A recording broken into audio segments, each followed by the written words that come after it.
This is a duck.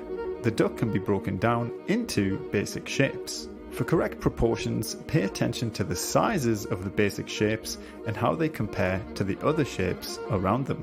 But also pay attention to the negative space. There are shapes around the duck too. You can trace to start off with, but practice this from observation to get even better. Basic shapes are the starting point you build upon. But how many shapes do you really need to represent a duck? What about 3D? Well, draw a square. Draw another square. Connect the corners, you have a 3D shape. Draw a triangle. Draw another triangle. Connect the corners, 3D shape. Draw lots of these 3D shapes. Remember the circle? Squash the circle to create an ellipse or a squashed circle. Draw lots of squashed circles.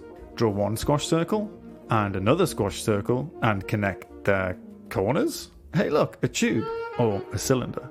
Draw lots of tubes.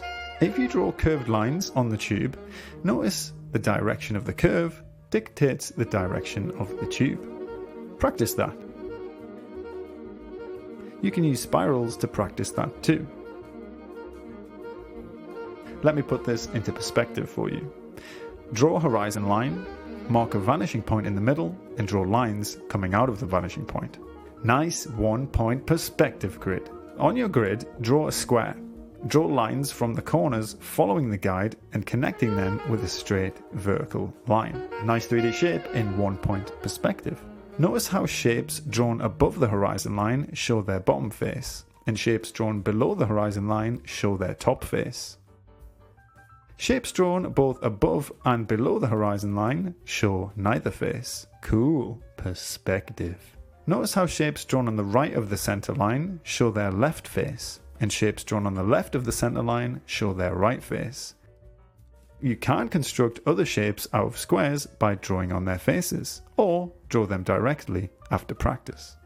The better you get, the less you will need to rely on the guide. This 1-point perspective is good for indoor scenes.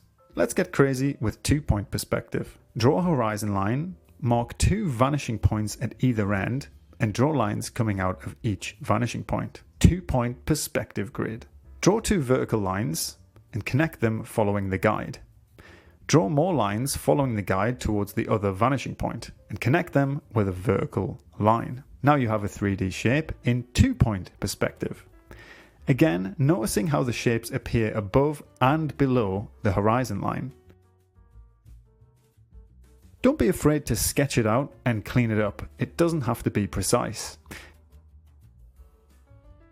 You can construct other shapes out of squares just like before. What happens when the vanishing points are super close together? You get this weird warped perspective, right?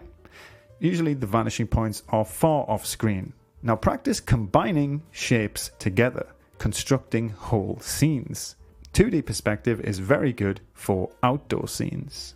Welcome back to our duck. Now that we know basic shapes, 3D shapes, 1-point and 2-point perspective, we can draw our duck in 3D perspective. Let's break it down into basic shapes again. Notice how this all fits within a square. We'll use this.